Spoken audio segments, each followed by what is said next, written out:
जय यीशु। आप सभी लोगों को हम और एक बार यीशु के सामर्थ्यवान नाम पे अभिवादन करते हैं। हालेलुया। आज बाइबल तीर्थ यात्रा के 66वां दिन 66th डे गणना ग्रंथ के 14वां अध्याय और 15वां अध्याय पे हम आज है। साथ में स्तोत्र संज्ञा 24 पे और लूकस के सुसमाचार के 22 में।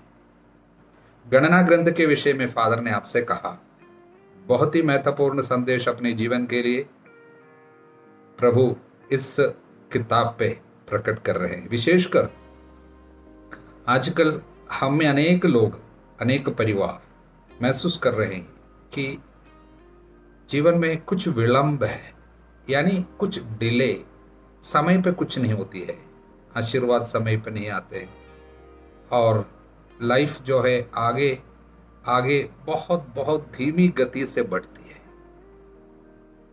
जो आशीर्वाद हमको आज मिलना है और जितने तेजी से लाइफ को आगे बढ़ने के लिए प्रभु चाहते हैं, शायद हमें अनेक लोगों में ये पूरी नहीं होती है।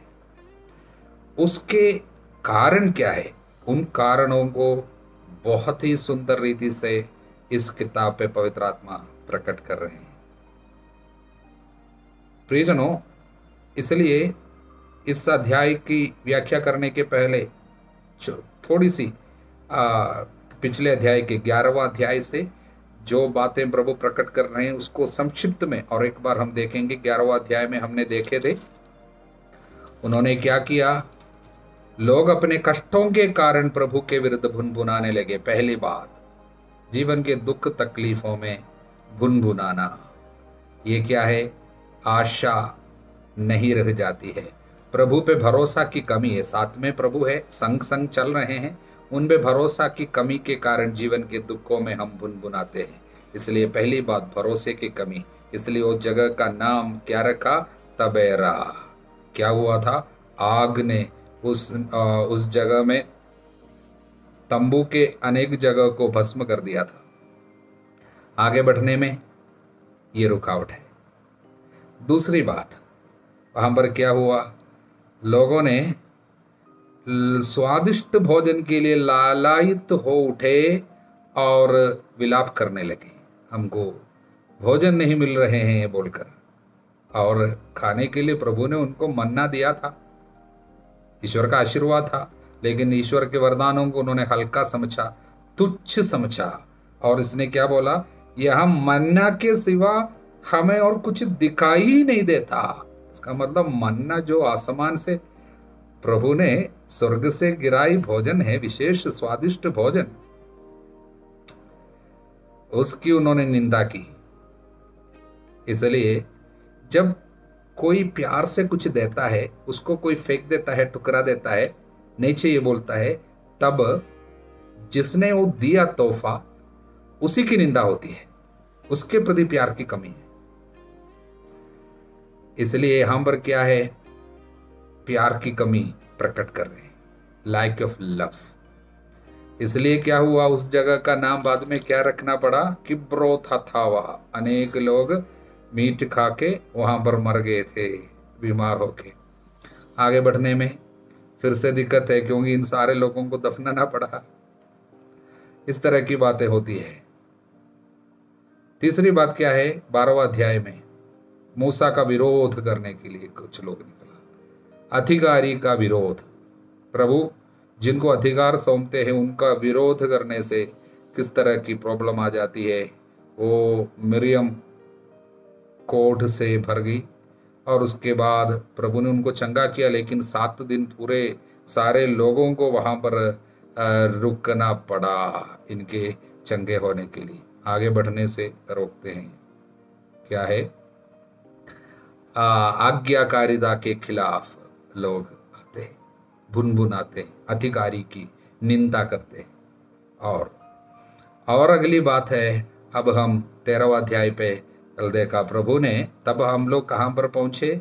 हम लोग देखे हैं किस तरह उन लोग वायदे किए हुए देश के, प्रोमिस्ड लैंड के करीब पहुंच गए। हालेलुया। अब 2 कदम आगे बढ़ाए तो इन लोग चुने हुए जो वायदा किया हुआ देश पे हम लोग पहुंच जाएंगे। उतने करीब आ गए और वहां पर क्या हुआ है, आगे जाकर देश के ठोह लगाने के लिए 12 लोग गए, उन लोग वापस आए और बुरे बुरे संदेश फैलाए। उन लोग क्या बोल रहे हैं? उन लोगों ने बोला वहाँ पर देश सब अच्छा है, देखिए वहाँ से हम लोग फल लाए हैं, बहुत सुंदर फल, वो सब है, लेकिन क्या हुआ वहाँ पर हमने जो निवासी को देखे वो तो बड़े बलवान हैं, नगर सुरक्षित और बहुत बड़े हैं। वहाँ पर हम राक्षसी लोग जैसे अनाक के वंशजों को भी देखा है, वहाँ पर जाना नहीं है। हमने वहाँ भीम काय लोगों को देखा और उनकी तुलना में हम अपने को टिड्डियाँ समझते थे, और हम वहाँ पर जाएंगे तो उन लोग हमको खा लेगा, ऐसा बोला। यानी निराशा का शब्द। जीवन के दुखों के समय में, एक परेशानी आते समय किस तरह का शब्द बोलते हैं। इसमें 2 लोग उनको रोकने की कोशिश जरूर किया। कालेब मूसा के विरुद्ध बुनबुनाने वाले लोगों को शांत किया और कहा हम वहां चले, उस देश को अपने अधिकार में कर ले, हम उसे जीतने में समर्थ है। किंतु जो व्यक्ति उनके साथ गए थे उन लोग बोला नहीं नहीं, हम उन लोगों का सामना नहीं कर सकते क्योंकि वो हमसे बलवान है। और इसलिए 14वां अध्याय वचन 1, सारा समुदाय ये बातें सुनकर जोर से चिल्लाने लगा, रात भर विलाप करता रहा। सारे समुदाय ने और इस्राएली सारे समुदाय मूसा और हारून के विरुद्ध बुनबुनाने लगे, अच्छा होता हम मिस्र देश में ही मर गए होते, हम वही मर गए होते, और प्रभु हमें उस देश में क्यों ले जाना चाहता है? इसलिए कि हम तलवार के घाट उतार दिए जाए, हमारी स्त्रियां और बच्चे शत्रुओं द्वारा लूट लिए जाए, हमारे लिए ही अच्छा होता हम फिर मिस्र लौट जाए। कितनी निंदा का शब्द है। इस पर 2 लोग फिर से सामने आया। कौन? जोशुआ जो है, नून के पुत्र जोशुआ और यफुन्ने के पुत्र कालेब, ये दोनों गए थे देश में ठोक लगाने वालों के साथ। 12 लोगों में 2 जने, उन लोगों ने वस्त्र फाट कर कहा, यानी उन लोग अपना दुख प्रकट करता है। वो देश एक अनुपम देश है जिसके निरीक्षण के लिए हम गए थे। यदि हम पर प्रभु की कृपा है और हमें उस देश में जरूर बसा देगा। सचमुच वो एक ऐसा देश है जहां दूध और मधु की नदियां बहती है, परंतु तुम प्रभु के विरुद्ध विद्रोह मत करो, उस देश में रहने वालों से मत डरो।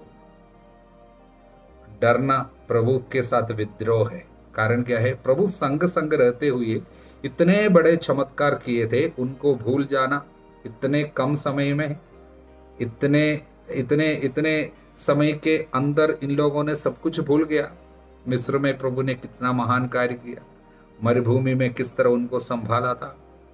प्रभु की शक्ति को, सामर्थ्य को कम समझते हैं और परेशानी को बड़ा समझते हैं। इसलिए हम लोग रोते कलपते हैं और निराशा का शब्द बोलते हैं। मतलब निराशा का शब्द और डर का शब्द, परेशानी के समय में परेशानी को बड़ा दिखाते हुए, बड़ा समझते हुए इस तरह निराशा का शब्द बोलना प्रभु के साथ विद्रोह है, प्रभु के अधिकार को टुकराते हैं, अविश्वास का प्रकटन है, लाइक ऑफ फेथ प्रकट करता है। इसलिए प्रभु की महिमा वहां पर उस समय दिखाई पड़े और प्रभु ने क्या पूछा? ये लोग कब तक मेरी निंदा करते रहेंगे? डर का शब्द प्रभु की निंदा है, अविश्वास का शब्द प्रभु की निंदा है। इस तरह का शब्द बोलना बहुत खतरनाक चीज होगा। इसलिए प्रभु कहता है यहां पर एक महामारी होगी, लोग मर जाएंगे। महामारी के पीछे इस तरह का शब्द हो सकता है। लेकिन तुरंत मूसा विनती करने आए, मध्यस्थ प्रार्थना। देखिए, प्रभु के न्याय के अनुसार पाप के अनुसार विपत्ति आनी चाहिए। पाप का दंड वो ईश्वर का न्याय है। पापी को अगर दंड नहीं मिलता है तो ईश्वर की तरफ से अन्याय होगा। वो जब कोई किसी के विरुद्ध अन्याय करता है और उनके ऊपर विपत्ति नहीं आई और उनको दंड नहीं मिला, तो ईश्वर की ओर से वो अन्याय। इसलिए हर पाप में दंड छिपा हुआ रहता है। इसलिए प्रभु के न्याय के अनुसार इनके ऊपर महामारी और दंड आने वाला था, लेकिन प्रभु में और एक चीज है, न्याय और दया। प्रियजनों, इसलिए तुरंत मूसा ने प्रभु की दया को पकड़ लिया। प्रभु न्याय के अनुसार महामारी आने वाली थी और तब इन्होंने ईश्वर की दया को पकड़ लिया और उनके पुराने वायदाओं को दावा किया और याद दिलाया प्रभु को। तब जाके महामारी की बातें वहां से टल गई। लेकिन एक बात जरूर आई, उसको टुकरा नहीं सकी। वो क्या बात है? वो अमलेकी और कनानी लोग तराइयों में रहते, इसलिए कल तुम मुड़कर लाल समुद्र की ओर होकर उजाड़ खंड जाओ। वचन 25। मैं कहता हूं गणना ग्रंथ के सबसे दुखदाई शब्द यही है। अध्याय 14 वचन 25। देखिए, 2 कदम आगे बढ़ने पे इन लोग कनान देश में पहुंच सकते थे, लेकिन इन लोगों ने कहा हमसे नहीं होगा, मर जाएगा, उधर जाके हम लोग जीत नहीं पाएगा। इसलिए प्रभु अब कहते हैं, मैंने तुम्हारे मुंह से जो शब्द निकलते सुना वो तुम्हारे साथ होगा। और इसलिए प्रभु कहता है, तुम लोगों ने बोला आगे जाने से विपत्ति है, हम मर जाएगा, इसलिए पीछे मुड़ो। देखिए, लाल समुद्र वहां से होकर आए थे, अब प्रभु बोलता है लाल समुद्र के ओर होकर उजाड़ खंड जाओ, पीछे मुड़। अब रास्ता बदल रहा है, इस्राएलियों को पीछे जाना पड़ रहा है। हम में अनेक लोगों को जीवन में पीछे मुड़ना क्यों पड़ रहा है? आगे बढ़ने के बजाय आज हासिल करने वाले जीत को अब इन लोग कब हासिल करेगा? 40 साल के बाद हासिल करेगा, 40 साल तक। इस तरह विपत्ति आने के पीछे नकारात्मक सोच और शब्द है, विश्वास भरी शब्द नहीं निकलते हैं। प्रभु ने कहा तुम्हारे मुंह से जो शब्द निकलते हैं उसी के अनुसार तुम्हारे साथ होगा। यीशु नहीं कहा। मनुष्य को अपने मुंह से निकले हर शब्द का लेखा देना पड़ेगा और तुम अपने शब्दों के अनुसार दोषी ठहराए जाओगे। इसलिए हम लोग 28वां वचन में पढ़ते हैं, प्रभु कहता अपने अस्तित्व की शपथ, मैंने तुम लोगों को जो बातें कहते सुना उन्हीं के अनुसार मैं तुम्हारे साथ व्यवहार करूंगा। मरुभूमि में तुम्हारे शव पड़े रहेंगे क्योंकि तुमने ऐसा बोला। और जितने लोगों के नाम जनगणना के समय लिखे गए थे और जिनकी आयु 20 के ऊपर है, उनमें एक भी उस देश में प्रवेश नहीं करेगा जहां मैंने हाथ उठाकर तुम्हें बसाने की शपथ की। लेकिन यफुन्ने का पुत्र कालब और नून का पुत्र योशुआ इसके एकमात्र अपवाद है। कारण क्या है? प्रभु कहता है मैंने इन पे एक दूसरे आत्मा को देखा, यानी इनका शब्द अच्छा था, इनके अंदर पवित्र आत्मा कार्य कर रहा था, बाकी लोगों में दुष्ट आत्मा, निराशा की आत्मा, डर की आत्मा कार्य कर रहा था। इसलिए इन लोगों ने कहा हम प्रभु के साथ सब कुछ करने में समर्थ है, बोला, इसलिए इन लोग आगे जाएगा। मतलब इन लोग प्रवेश करेंगे, बाकी कोई प्रवेश नहीं करेंगे। 40 साल में इन लोग सब वहां पर नष्ट हो जाएंगे, ये उजाड़ खंड में। और नए लोग जो यहाँ पर जन्म लेगा और 20 साल के कम उम्र के अभी जितने लोग हैं उन लोग केवल प्रवेश करेंगे। परंतु तुम्हारे शरीर इसी उजाड़ खंड में धराशायी हो जाएंगे। तुम्हारे पुत्र चरवाहे होकर 40 वर्ष तक इस उजाड़ खंड में मारे मारे फिरेंगे और इस प्रकार तुम्हारे विश्वासघात का फल तब तक भुगतेंगे जब तक तुम्हारे शरीर उजाड़ खंड में ढेर न हो जाए। माता पिता के पाप का फल अब बच्चों के ऊपर भी आएगा, उन लोग भी वह इसको सहते जाएंगे। ये 40 साल कहां से आए? तुम लोगों ने 40 दिन तक उस देश का निरीक्षण किया, 40 दिन के बाद वापस आया था ये देश में ढोल लगा के। इसके अनुसार तुम्हें 40 वर्ष तक अपने अपराधों का फल भुगतना पड़ेगा। तुम जान जाओगे मेरा विरोध करने का फल क्या होता है। मैं प्रभु ये कह चुका हूं। इसलिए प्रियजनों, इस्राएलियों में इतनी विपत्ति आई 40 साल तक। अब ये विपत्ति अभी भुगतते रहेंगे, नहीं तो अगले ही दिन आगे बढ़कर युद्ध को जीत सकता था। हमें अनेक परिवारों में यही विपत्ति आ रही है। प्रभु हम सभी लोगों को बचाए, विशेषकर इस तरह के शब्दों से, गलत शब्द, निराशा का शब्द, डर के शब्दों से। हालेलुया। अब हम स्तोत्र संख्या 24 पे आए हैं। इस स्तोत्र को हम 3 भाग में बांट सकते हैं समझने हेतु। पहला भाग प्रभु की महानता, पहला 2 वचन है उस पे, यानी पृथ्वी और जो कुछ उसमें है, संसार और उसके निवासी सब प्रभु का है, यानी प्रभु का अधिकार, ऑनरशिप, स्वामित्व सब कुछ के ऊपर। दूसरा भाग में वचन 3 से वचन 6 तक आते हैं। उस पे लिखा है, उस महान प्रभु के साथ एक व्यक्ति रिश्ता जोड़ सकते हैं, उसके लिए उनको क्या करनी चाहिए, किस तरह एक मनुष्य उस महान प्रभु की उपस्थिति पे रह सकते हैं, जा सकते हैं, पहुंच सकते हैं। उसके लिए मुख्य रूप से पवित्र आत्मा दिखाते हैं, जिनके हाथ निर्दोष है, हृदय निर्मल है, यानी हमारे करनी में पवित्रता हो, ये निर्दोष हाथ, हर कार्य में पवित्रता, और सोच विचारों में, हृदय में पवित्रता, इसलिए हृदय निर्मल। तो उद्देश्य पवित्र हो और कार्य भी पवित्र हो, वो मुख्य बात। और तीसरा भाग है इस स्तोत्र का, वचन 7 से, उस पर लिखा है, प्रभु के लिए, उस महान प्रभु के लिए अपने दिल को खोल देने से, दिल के दरवाजे को खोलने से प्रभु हमसे मिलने जरूर आएंगे।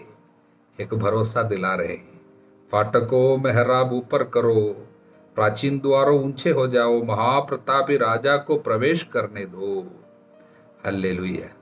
पवित्र वचन की व्याख्या करने वाले लोग हमको बताते हैं, शायद ये स्तोत्र दाऊद ने उस समय गाया होगा जब पवित्र मंजूषा, ईश्वर की मंजूषा को पहली बार यरूशलेम में लाया गया था, जिसके विषय में हम लोग सामुएल के दूसरे पुस्तक में पढ़ेंगे। उस समय गाया होगा। और कुछ लोग बताते हैं यहूदी लोग अपने सिनागोग में और अपने आराधना की जगहों में हर सप्ताह के पहले दिन इस स्तोत्र को बराबर गाते थे, मंदिर की आराधना में और सिनागोग में। बाद में इन लोग बराबर इस वचन को, यानी इस स्तोत्र को हर सप्ताह के प्रथम दिन गाते थे, यानी सप्ताह का प्रथम दिन हमारे लिए संडे है, तो सप्ताह के प्रथम दिन इस वचन को गाते थे।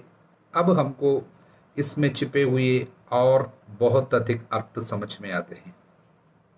सप्ताह के प्रथम दिन यरूशलेम मंदिर में जब इन लोग, वहाँ के पुरोहित लोग ये वचन को, इस स्तोत्र को गा रहे थे, उस समय एक गधे के ऊपर प्रवेश किया प्रभु ने, एक गदही के ऊपर प्रभु प्रवेश किया था।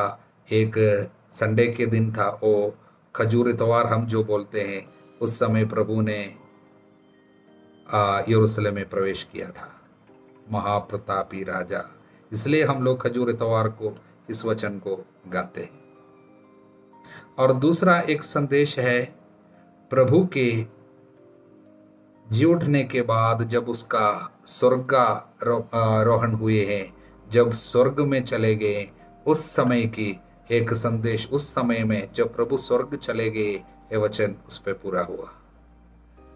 और तीसरी बात है, जब जब हम एक विश्वासी प्रभु के लिए दिल खोल देते हैं, आग्रह के साथ अपने जीवन को प्रभु के लिए समर्पित करते हैं, पछतावा करते हुए, और प्रभु को जीवन में पूर्ण रूप से स्वीकार करते हैं, अधिकार देते हैं, स्वामी के रूप में, मालिक के रूप में अधिकार देते हैं, तब ये वचन उस व्यक्ति पे पूरा हो जाते हैं। हालेलुया। लूकस के सुसमाचार के 22वां अध्याय में प्रभु के जीवन की अंतिम घड़ी पे हम लोग उनके साथ प्रवेश कर रहे हैं, विशेषकर पास्का की तैयारी, पास्का भोज, परम प्रसाद की स्थापना, यूदस के विश्वासघात का संकेत। लेकिन हैरान करने वाली बात यह है, तब भी शिष्य लोग ये कहते हुए वाद विवाद कर रहे हैं कि हम में कौन बड़ा कौन छोटा। प्रियजनों, यीशु के संग रहने के बाद भी उनके संग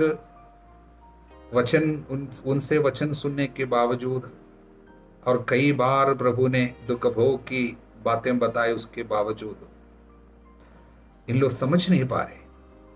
क्रूस का संदेश अभी तक उनके दिमाग पे नहीं घुस पा रहे। अभी भी दुनिया की दृष्टि पे और दुनिया के रीति रिवाज के अनुसार अभी भी वो चल रहे। प्रभु फिर से इनको समझाने की कोशिश किया कि तुम्हें जो बड़ा है सबसे छोटा जैसे बने।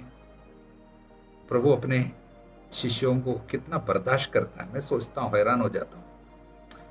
इतने साल तक इनको समझाने पर भी कुछ समझ में नहीं आता, फिर भी वो गुस्सा नहीं करता। प्रभु प्यार से समझाते हैं। और प्रभु ने एक बात कहा, सिमोन सिमोन, शैतान को तुम लोगों को गेहूं की तरफ अटकने की अनुमति मिली है। तुम लोगों को गेहूं की तरफ अटकने की अनुमति शैतान को मिली है, परंतु मैंने तुम्हारे लिए प्रार्थना की है जिससे तुम्हारा विश्वास नष्ट ना हो। प्रभु की प्रार्थना, उनकी मध्यस्थ प्रार्थना के द्वारा ही हम बच सकते हैं। एक व्यक्ति कितना भी उत्साह मन में रखे, हम अपने से कुछ नहीं कर सकते। ऊपर की कृपा से ही हम सब बच सकते हैं, कितने भी बड़े आदमी क्यों ना हो। हमें उसकी जरूरत है। उनके दुख भोग की योग्यता से वो जो मध्यस्थ प्रार्थना कर रहे हैं वो हमें बचाएंगे। लेकिन प्रभु एक महत्वपूर्ण बात सिखाया, मैंने प्रार्थना किया इसलिए तुम वापस आओगे। जब तुम फिर सही रास्ते पे आ जाओगे तो अपने भाइयों को भी संभालोगे। इसका मतलब क्या है? मैंने जिस तरह तुमको संभाला उसी तरह तुम्हें संभालना। मतलब मैंने तुम्हारे लिए हाथ फैलाया, मैंने तुम्हारे लिए मध्यस्थ प्रार्थना की, तुमको इसी तरह अपने भाई बहनों को संभालना होगा। कलीसिया पे प्रभु ने जो सबसे पहला उत्तरदायित्व छोड़ा है वो है मध्यस्थ प्रार्थना का उत्तरदायित्व। देखिए, पेत्रुस कलीसिया में अधिकारी के रूप में, पहला पापा के रूप में अब अधिकार ले लेगा, वापस आएगा, सही रास्ते पे आएगा। तो कलीसिया को सौंपे पहला उत्तरदायित्व है, जिस तरह मैंने संभाला अपने लोगों को संभालना प्रार्थना के द्वारा। इसलिए मध्यस्थ प्रार्थना की विशेष जरूरत है। हम सभी लोगों को बहुत ही महत्वपूर्ण रीति से इनको अपने ऊपर ले लेनी चाहिए। हालेलुया। और आगे प्रभु कहता है, जब मैंने तुम्हें थैली, झोली और जूतों के बिना भेजा था तो क्या तुम्हें किसी बात की कमी हुई? किसी बात की नहीं। इस पर ईसा ने कहा, परंतु अब जिसके पास थैली है वह उसे ले ले, अपनी झोली भी। जिसके पास नहीं है वो अपना कपड़ा बेचकर तलवार भी खरीद ले। क्योंकि मैं तुमसे कहता हूँ, धर्म ग्रंथ का एक कथन मुझ में अवश्य पूरा होगा। उसकी गिनती कुकर्मियों में हुई। जो कुछ मेरे विषय में लिखा है वो पूरा होने को है। मतलब क्या है?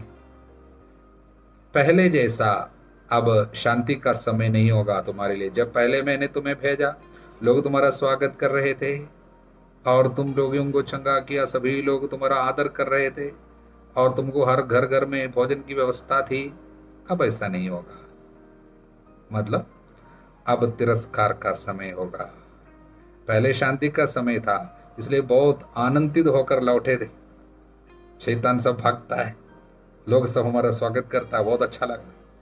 अब ऐसा नहीं होगा। अब समय कठिन होगा, लोग तिरस्कार करेंगे, तुमको सहना पड़ेगा। इसलिए प्रभु कहता है, पहले जैसा अब नहीं है, अब तैयारी और करनी है। आप पहले जैसा खाना तुमको घरों में मिलेगा सोचना नहीं है। इसलिए कुछ भोजन की व्यवस्था भी करके जाना। लोग फ्री में, मुफ्त में तुमको लेकर चलेगा सोचना नहीं।